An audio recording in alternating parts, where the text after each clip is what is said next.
All right, what is up? We are back in the shop. Today we are going to do the window, finally. I got the window part from this dude in Georgia, I think.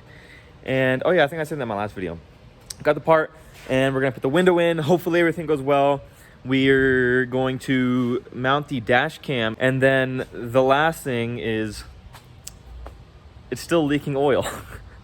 I think from the exact same spot.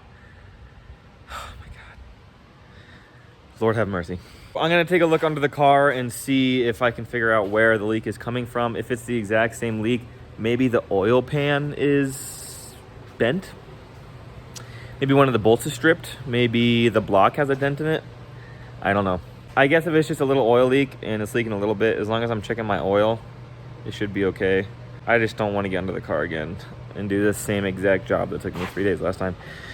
I should stop bitching, honestly, it's not that hard. Okay, anyway, we're gonna get the parts out, we're gonna get the hardware out. First and foremost, we are gonna remount the guide here, and there's a guide in the front that mounts on those two bolts, and it's like the, it's this guy right here. Whatever that thing is. It's like a, yeah, it's just a guide. And then we mount the door bracket in, or like the regulator, excuse me. And then we put the window in, and if it works, then we're done. It should not be hard, so let's get to it. Also, as you saw in the intro, this thing is dirty. It needs a wash. I haven't washed it because I don't have a window. And as soon as this is done, we can hook up the foam cannon, which my company has, I guess. And we can actually spray it with foam and get it nice and shiny and looking good.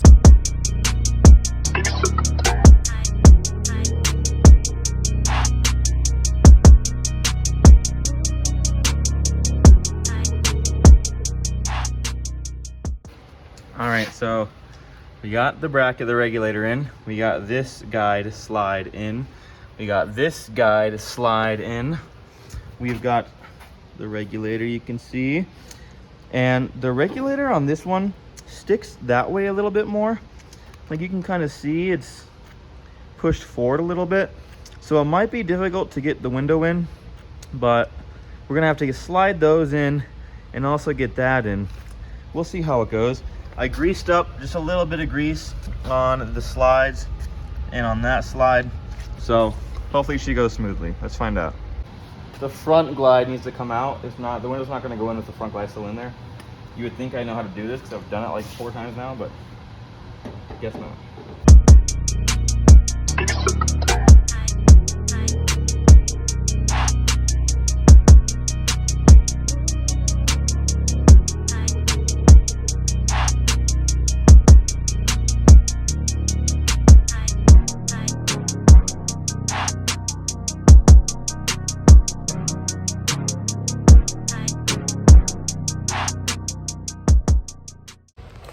Okay, I think I realized something.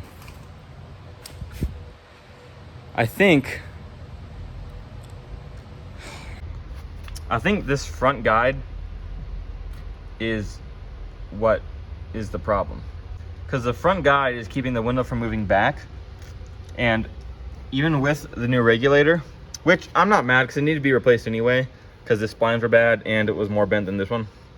If I roll it all the way down, it's not going to focus in there, but that little thing is going to come off, meaning that like it's falling off the back. So the window needs to move back more, and this front guide is what's keeping it from moving back.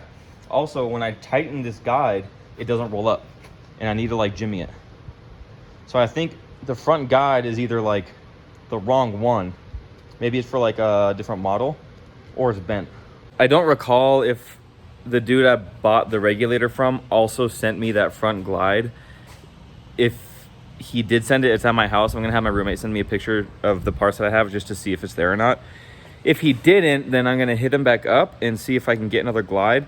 But that can be the only reason why that would not be moving up. I did grease it, like it has grease in it, but like if it's loose and I try to raise the window up, you can see the screws kind of move and it kind of gets binded on that, and then I have to like shove the window back and then it'll go back up. Even so, it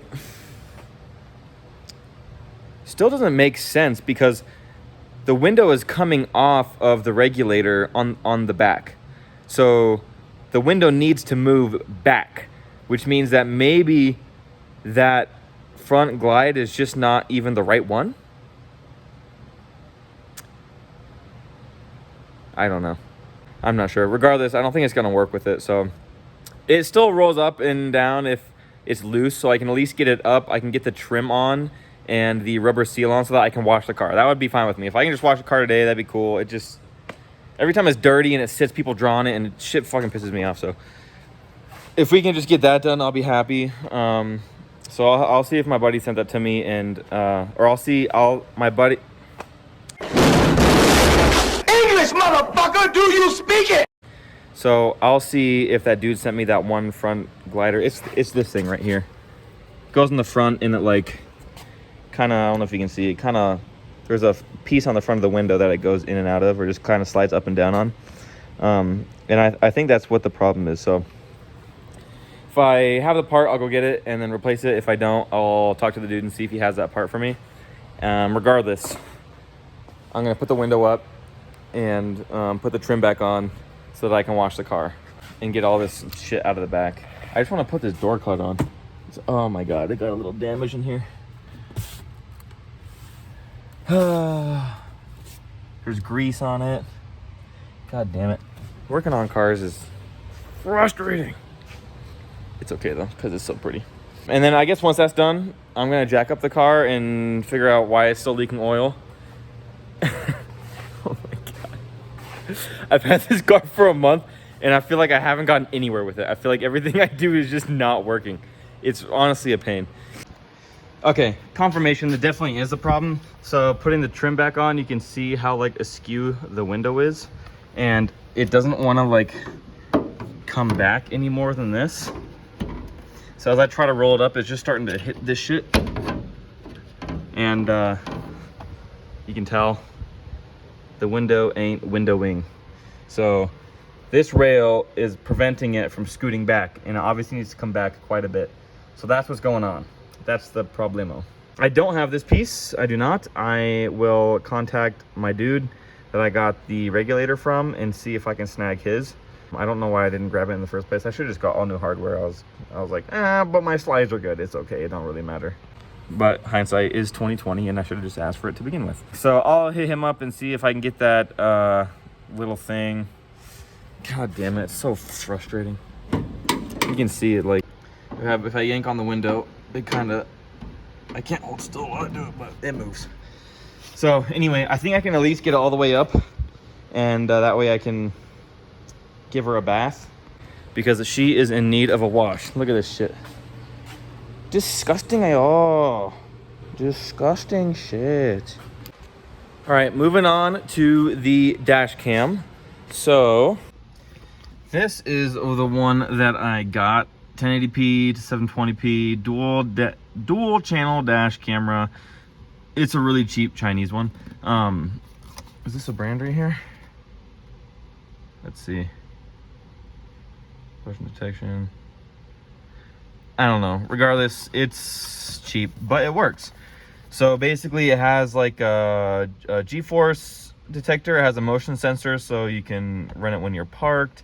It comes with the rear camera that connects to the main camera, and I just ran the main lines. So basically this is actually kind of perfect for this car. It is charged, it is powered off a cigarette lighter port, and it is right by my steering wheel. So it's, you can't even tell, it's right there. Goes straight down. I kind of locked the wire in between the steering column, and then I ran the wire down and then up. So it comes up behind the dash, right through there, you can kind of see, and then the rest of the wires are tucked in there. They're all like you know, crimped together with one of those pieces of wire. It comes out here. Oh, also this goes over this, so that covers it. This piece goes right on top of there, so you won't be able to see the wire up there. Then that comes up the side on these little cables. I wish it was a little cleaner, but it'll have to do. And then another cool thing about this car is that it has a tiny little hidden thing up here. It's literally perfect. I don't even have to do anything. So wire just stays up there, comes down, connects to the camera, and whenever I start moving, or I guess I don't really know how to start it, but I don't think I'm gonna have to like record every time I get in. I think it does it automatically.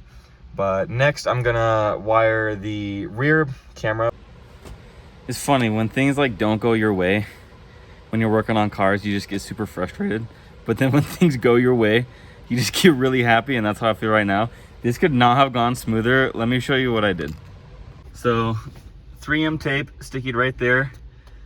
The camera doesn't go up any higher. It hits the window because this is like on a bevel, and it is the perfect angle. Like the bottom of the picture is like just barely touching the bottom of the car.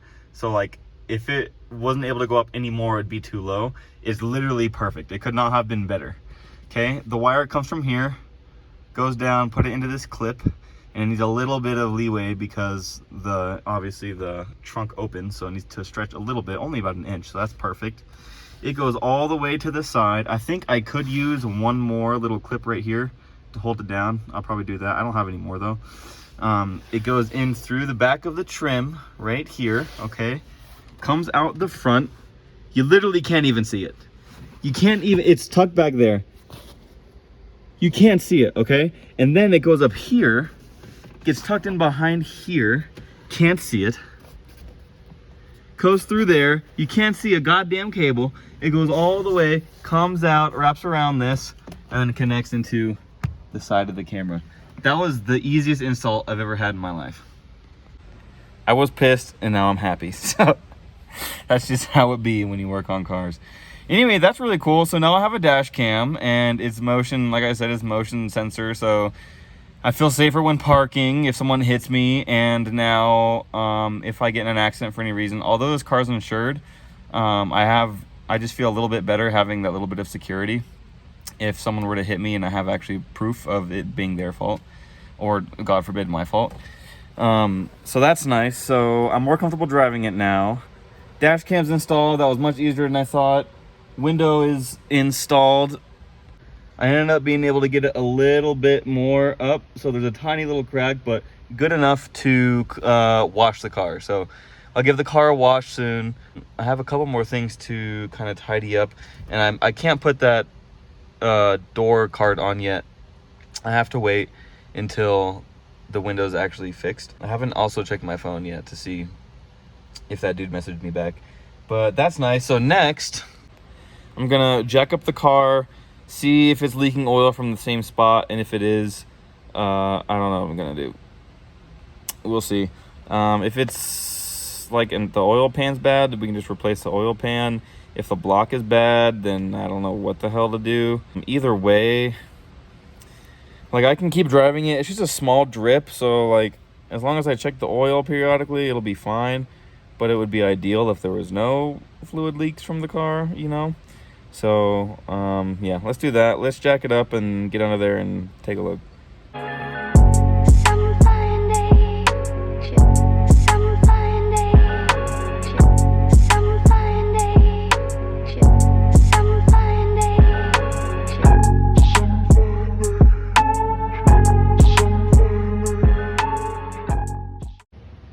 Okay, oh, wow, let me zoom out, jeez. Okay, so exact same leak. Damn, I really dropped this trans for no reason. Exact same leak. I see a little bit of darkness underneath the oil filter, but I think that's just from when it drained. I should have cleaned it, I'm an idiot, but same leak. It's all wet right up here. And you can see the new gasket in there. I wonder why. I'm not gonna drain the fresh oil to see why it's leaking. And the only way I can really determine why it's leaking is to take the oil pan off, inspect the oil pan. When we replaced it last time, I was securing the trans and putting on the drive shaft, putting on the exhaust and everything, while Kaylin put on the oil pan. So I didn't get it inspected last time. I don't think I would have, even if we were done. I was so over it. I wasn't trying to take any extra time. So next oil change, when it needs an oil change, I'll drain the oil, blah, blah, blah, take the oil pan off and inspect it, see if the block is damaged, see if the oil pan is damaged. Maybe it might be as simple as just ordering a new oil pan. Hopefully, that would be awesome. So yeah, we'll see. I'm not too concerned about it. It leaks a little bit of oil. I'll put some cardboard under the car for my like landlord. He would be pissed if it's leaking oil. Let me rephrase. He would be pissed if he saw the oil stains that are under my car. So I'll put some more cardboard under. And I guess that'll be a future video. But today we've kind of figured out the window. We think it's the glide, that little slidey thing on the front. At least it's up. At least it's up enough to where I don't have to be super concerned about it. And then we got the dash cam in, which was a long time coming, so I'm happy we made some progress. And other than that, I think she's ready for a wash. So let's pull her out and start foaming her down.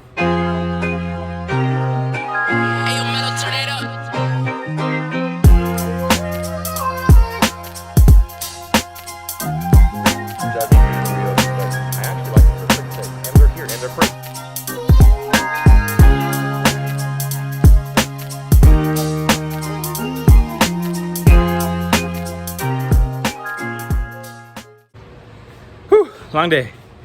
Thanks for watching, everyone. Next episode, I think we'll probably do, well, I'll fix a window.